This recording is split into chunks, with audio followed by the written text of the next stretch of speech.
Hey, what's up? This is Galveston, Texas, a small historic island just south of Houston, the home of Jack Johnson, deep fried seafood, oily Gulf water, and your occasional pass-through cereal unaliver. But just like every other place in the United States of America, Galveston, Texas, just like the town or city I'm sure you're from, is plagued by extreme inequality. There are many ways in which we could choose to highlight and expose the inequalities on Galveston and in other communities, but I think we here at Rebel Note Takers are going to take a different route. We're going to expose the inequalities on the island through the education system, specifically the Galveston Independent School District and the school-to-prison pipeline. My. No,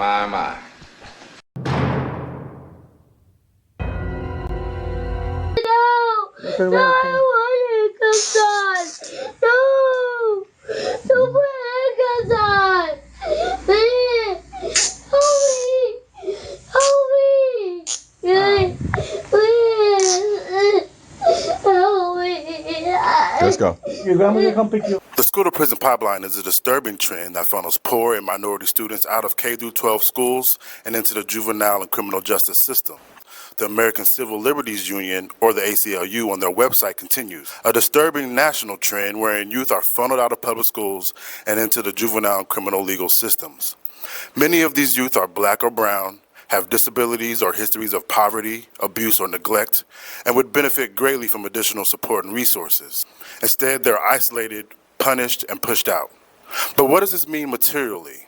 Like, what does this mean on the ground and in our schools? Well, there are a multitude of studies which conclude that because of the implementation and enforcement of zero-tolerance policies, a Reagan-era concept, which the results are minor infractions of school rules being criminalized, while cops in schools lead to students being criminalized for behavior that should be handled inside the school. Black and brown students are especially vulnerable to push-out trends and the discriminatory application of discipline.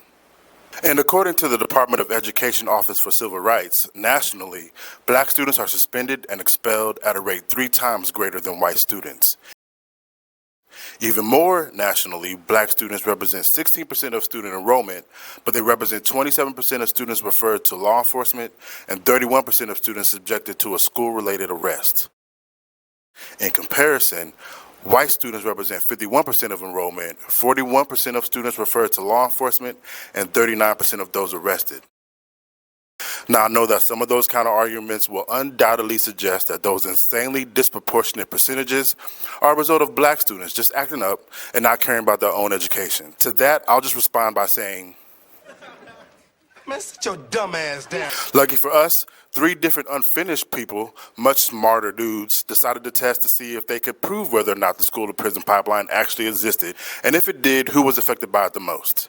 In their publication, Proving the School-to-Prison Pipeline, they looked at the Charlotte-Mecklenburg School District in North Carolina, and they found, amongst other things, that, and I quote, "The negative impacts from strict disciplinary environments are the largest for minorities and males, suggesting that suspension policies expand pre-existing gaps in educational attainment and incarceration." And the article goes on to read, "We do see some limited evidence of positive effects on the academic achievement of white male students,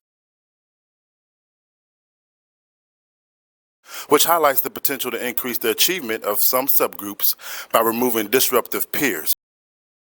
However, any effort to maintain safe and orderly school climates must take into account the clear and negative consequences of exclusionary practices, exclusionary discipline practices for young students, and especially young students of color, which last well into adulthood."